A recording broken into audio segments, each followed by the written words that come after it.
Hi everyone, welcome back to Full Bore Silver. It is Wednesday afternoon. Wanted to congratulate you on yet another all-time high achieved after the 25 basis point cut by the Federal Reserve. It was pretty expected. The administration has been signaling quantitative easing, money injections, but the interesting part was Powell announced that the Treasury would also start buying $40 billion in U.S. Treasuries starting Friday for the next 30 days. This as international investors, Japan carry trade, etc., the EU threatening to divest of U.S. Treasuries. So international Treasury buyers are fleeing from U.S. Treasuries. So what's the Fed's answer to that? We'll just buy our own treasuries that we printed and created out of thin air.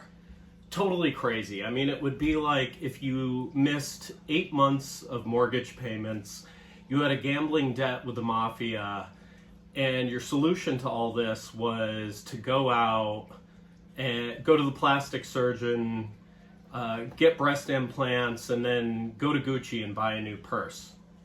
And all this is a man. Just a ton of terrible, bad decisions in a row. It's just incredible. And then on top of this, the repo injections continue. This is where the Fed does temporary overnight injections into the banking system. This is kind of a forewarning as to the liquidity and the health of the U.S. banking system.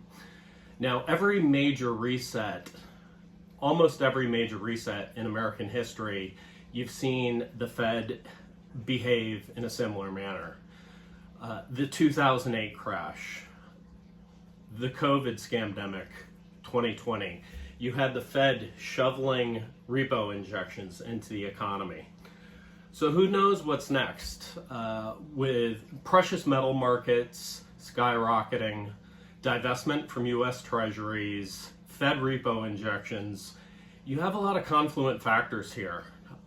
Personally, I wouldn't hold a ton of cash in regional banks. I'm very comfortable, sleep well at night with precious metals. It's a store of value. Somebody in the comments asked about gold the other day. I do stack gold. I use it as a store of value. I have for years. My main focus is silver, physical silver, of course.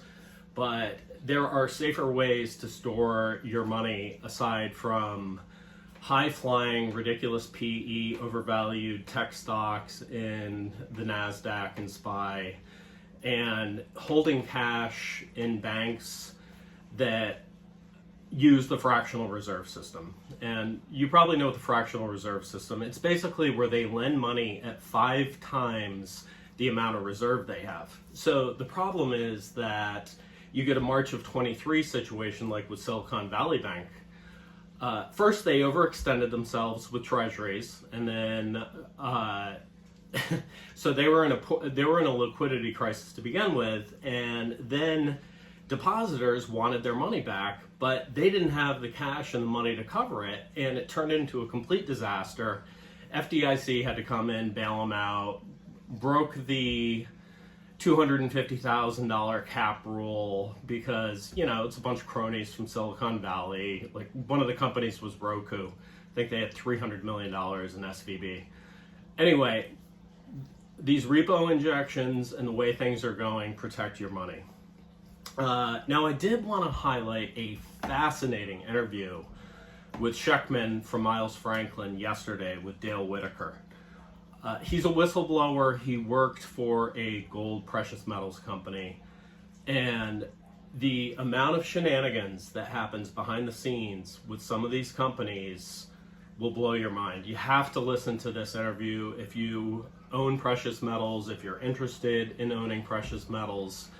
It is vile what they are doing to older, unsuspecting boomers who are on fixed incomes. They are taking monstrous chunks of their assets that they've worked their entire lives for, and what they are doing is selling them limited edition coins, numismatic coins, weird fractional coins. They're using the used car salesman tactics. They're ingratiating themselves with these older people. And then they're literally taking checks for $250, $750, $1 million plus, and they're giving them, I don't know, half, 3/4 of the value per ounce in these ridiculous numismatics or collectibles or whatever else.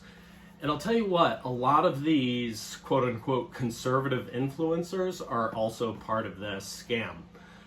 You've got Mark Levin, Ben Shapiro, Glenn Beck, Michael Savage, Brian Kilmeade, Megyn Kelly, Sean Hannity, and then the biggest scammer of all, Dan Bongino. What a letdown, what a scumbag that guy is. But they are basically shilling for these metals companies like Birch Gold. Be very suspicious if you go on to a metal site and they have no pricing. They want to get you on the phone. They want to talk about what's in your IRA. They want to know your net worth, blah, blah, blah. You know, that's the intro to the used car salesman crap. You have to do business with people with full transparency. SD Bullion's fantastic. I rolled part of my IRA into a metals retirement account, held in a depository. Most of mine is not in depositories. I like to have my physical. But they're a fantastic company, Texas Precious Metals. There's a few others. I did make my first purchase about a week and a half ago. Utilizing AI, I scanned the internet and found the absolute lowest price on silver bullion that day on a pullback. I can't remember exactly what I paid, 56, 57, something like that. With the new all-time highs now, you know, it was like $4 or $5 ago. So went to Monument Metals, and they had a deal on non-mint specific, possibly tarnished, not tarnished, but maybe scratched up coins. So, you know, I picked up 10 ounces, and let's see. This is what I got. You know, I don't recognize the mint. Says Avalon on it. It's got a lion's head. Avalon used to be a club in Boston. I don't think this is from a nightclub. But anyways, I mean, look at these. They're brand new, beautiful, shiny. You could see it in that Texas sun. This is a great purchase. I'm really happy with Monument Metals. But anyway, go listen to Sheckman with that Dale Whitaker. Brave man for coming out. I mean, you wouldn't believe how much money these companies are making scamming these older retirees.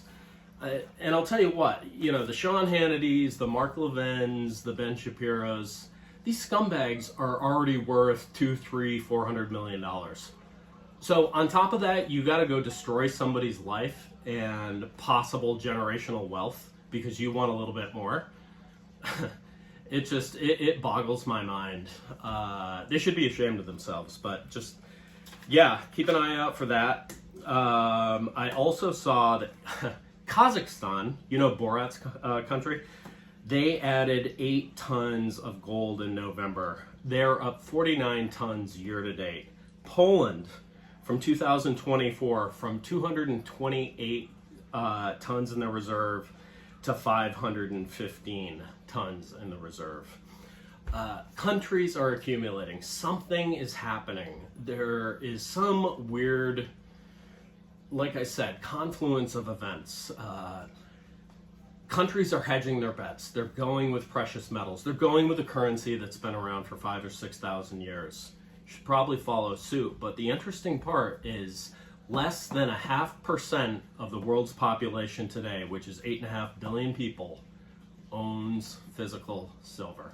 So, you know, don't hang out with the lemmings. Don't be part of the crowd. Be a leader. Be independently minded. Act before the worst happens. Thank you. Have a fantastic week. We'll see you soon.